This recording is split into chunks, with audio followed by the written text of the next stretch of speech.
I'm Todd Kenrick, and we're at Snowblind Studios checking out Lord of the Rings, War in the North.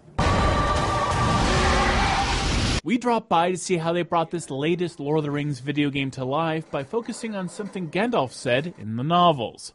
Which was that if not for the efforts of some brave heroes in the north, all of Middle-earth could have fallen. Against this rising shadow stand those who do not seek glory. That gave us a leaping off point to imagine another story of the war on another front, and basically this behind enemy lines commando mission that our three heroes are taking to bring down our villain, who is Agendaur.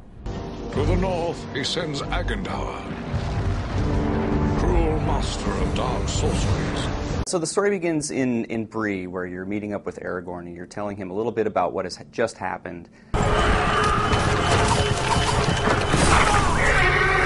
The Nine Nazgul have ripped through Sarn Ford on their way to the Shire to pursue Frodo.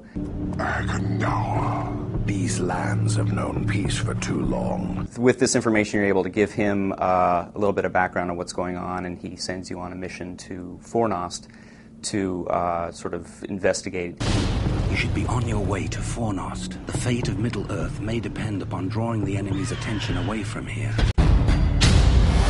You begin the game with your own fellowship of 3 characters that you play with your friends, or you can control all of them all on your own. Farron, the dwarf of Erebor, who's sort of a tank-like character. Who's come to the Shire to kind of help repay his people's debt to Bilbo Baggins for what Bilbo did in the Battle of the Five Armies. So he's kind of there to help guard the Shire. Eridan is a ranger of the Grey Company.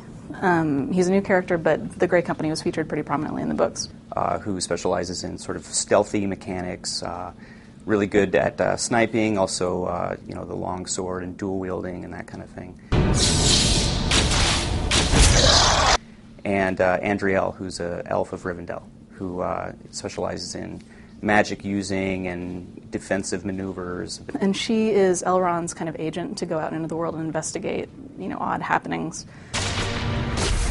Creating a new story in an already very large universe proved to have a lot of opportunities. The things it really brings is this chance to visit other parts of the world, see other characters, explore the world, because a big part of Tolkien is looking at those maps and looking at those spaces on the maps, and another thing that makes his story so fantastic is he brings this enormous amount of detail to the stuff he lets you see.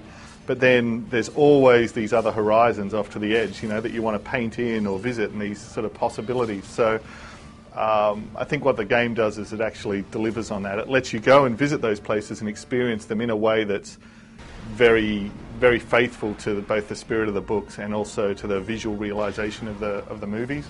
So it is a really rewarding extension of both the books and the films.